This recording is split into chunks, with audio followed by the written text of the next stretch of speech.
Hello friends, Annapurna झुंक को आपण मानक पुणी थे स्वागत।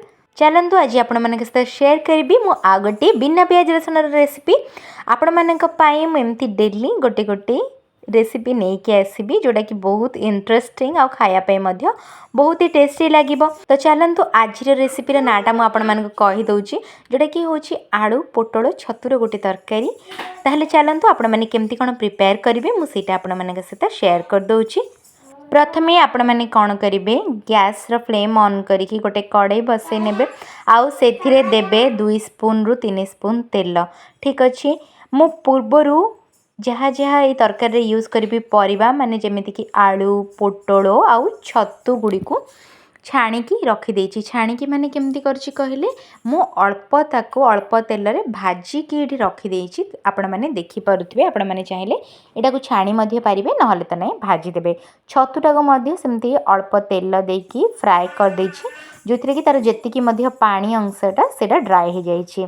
तापरे एठी देखि पारथिबे मु जतेबेले एई जो तेलटा गरम हे गला माने वर्तमान जो बसेली कड़े तापरे सेथिरे देली अल्प टिके जीरा आउ तापरे देली अदा आउ कंचा लंकार छेचा। ठीक अच्छे आपण माने एमिति छेचिकी नेबे, जदि चाहूचंदी ग्राइंड करके भी नहीं पारिबे किंतु एमती नेले तरकारी टेस्टटा आउ टिके भल लागि थाए।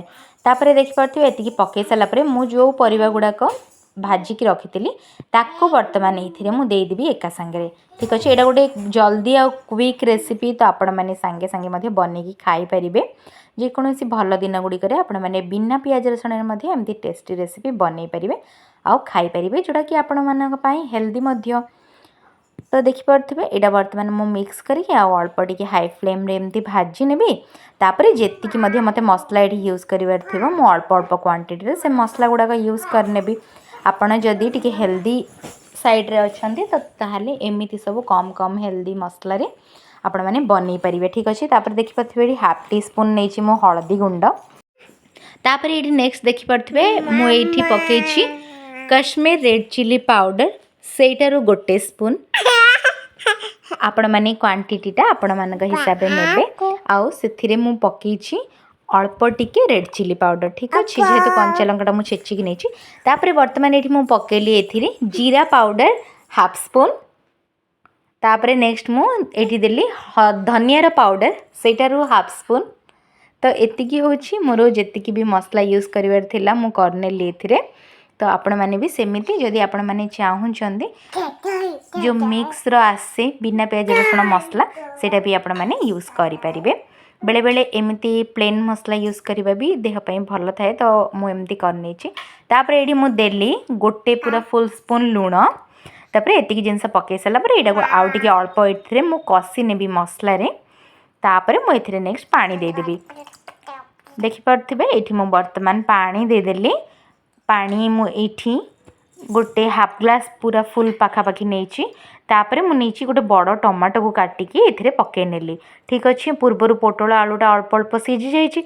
तो एथिरे एबे ये जो पानीटा फुटिया पाई आउ टमाटोटा सिझिया पाई मु सेतिरे लास्ट रे टमाटोटा ऐड करके एटा को किछ समय घोड़े देबी हाई फ्लेम रे। तो देखि पारथिबे जेतेबेले टिके जो तार ग्रेवीटा ड्राई हे गला परे रेडी हे जिवो मोर ए जो तरकारीटा। तो आपण माने मध्य बिना प्याज रसुण रे एमिति गोटे टेस्टी आ हेल्दी तरकारी बनांतु आ खांतु जोड़ा कि आपण मानक पाई मध्य हेल्दी। फ्रेंड्स जदि आज आपण मानकु एई रेसिपीटा मोर भल लागिला ताहले मोर एई वीडियोटी को लाइक शेयर करबा सहित चैनल को सब्सक्राइब मध्य करि नेबे। आउ एमिति हेल्दी रेसिपी देखिया पाई मते कमेंट सेक्शन रे मध्य जणाई परिबे। छोटो छुआ मानक पाई जदि विभिन्न प्रकार रेसिपी देखिया को चाहचंती ताहले मो चैनल रो आपण माने ताकू मध्य पाई परिबे। होप आज रो वीडियोटा मध्य आपण मानकु पसंद लागिथिबो आउ आपण मानक पाई हेल्पफुल हबो।